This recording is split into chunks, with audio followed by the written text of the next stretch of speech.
'Twas the night before Christmas, when all through the house not a creature was stirring, not even a mouse. The stockings were hung by the chimney with care, in hopes that St. Nicholas soon would be there. The children were nestled all snug in their beds, while visions of sugar plums danced in their heads. And Mama in her kerchief and I in my cap had just settled our brains for a long winter's nap.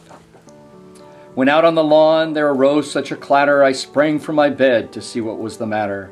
Away to the window I flew like a flash, tore open the shutters and threw up the sash. The moon on the breast of the new-fallen snow gave the luster of midday to objects below, when what to my wondering eyes should appear but a miniature sleigh and 8 tiny reindeer, with a little old driver so lively and quick, I knew in a moment it must be Saint Nick.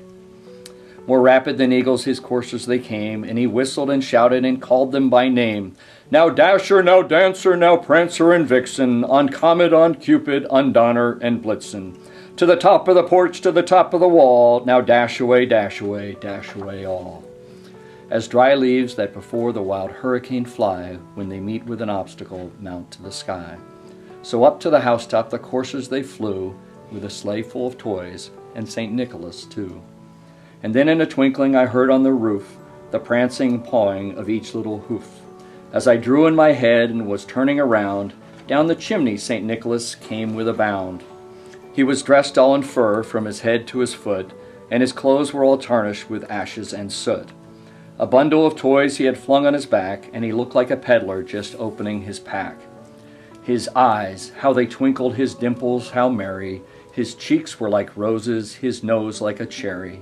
His droll little mouth was drawn up like a bow, and the beard on his chin was as white as the snow.